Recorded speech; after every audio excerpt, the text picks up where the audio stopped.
द्रविडं त्वमेव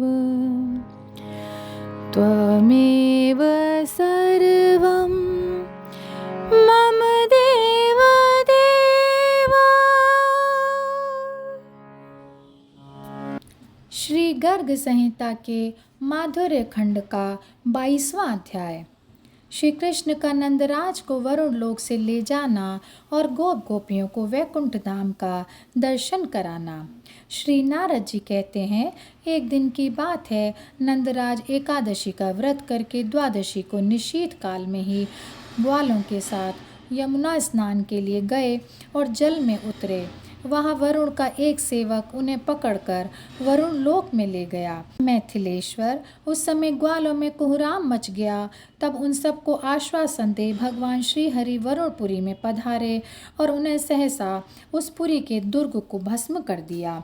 करोड़ों सूर्यों के समान तेजस्वी श्री हरि को अत्यंत कुपित हुआ देख वरुण ने तिरस्कृत होकर उन्हें नमस्कार किया और उनकी परिक्रमा करके हाथ जोड़कर कहा।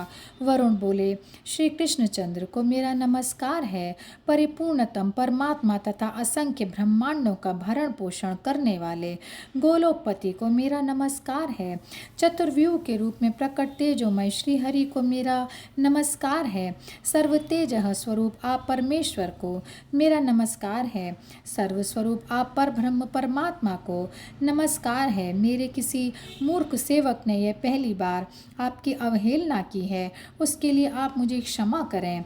परेश भूमन, मैं आपकी शरण में आया हूँ, आप मेरी रक्षा कीजिए, रक्षा कीजिए।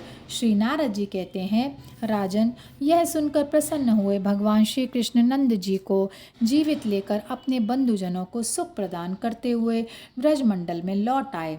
नंदराज के मुख से श्री हरि के उस प्रभाव को सुनकर गोपी और गोप समुदाय नंद नंदन श्री कृष्ण से बोले, प्रभु, यदि आप लोकपालों से पूजित साक्षात भगवान हैं तो हमें शीघ्र ही उत्तम वैकुंठ लोक का दर्शन करा दीजिए।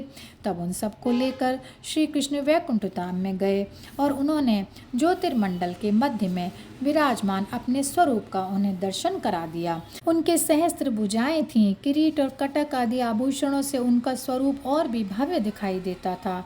वे शंख चक्र गदा पद्म और वनमाला से सुशोभित थे। असंख्य कोटि सूर्यों के समान तेजस्वी स्वरूप से वे शेष नाग की शैया पर पौड़े थे। चंवर डुलाए जाने से उनकी आभा और भी दिव्य जान पड़ती थी। ब्रह्मा आदि देवता उनकी सेवा में लगे थे। उस समय भगवान के गदाधारी पार्षदों ने उन गोपगणों को सीधे करके उनसे प्रणाम करवाकर उन्हें प्रयत्न पूर्वक दूर खड़ा किया और उन्हें चकित सा देख वे पार्षद बोले, अरे वंचरो, चुप हो जाओ, भाषण न करो। क्या तुमने श्रीहरि की सभा कभी नहीं देखी है? यहीं सबके प्रभु देवादिदेव साक्षात भगवान स्थित होते हैं और वेद उनके गुण गाते हैं।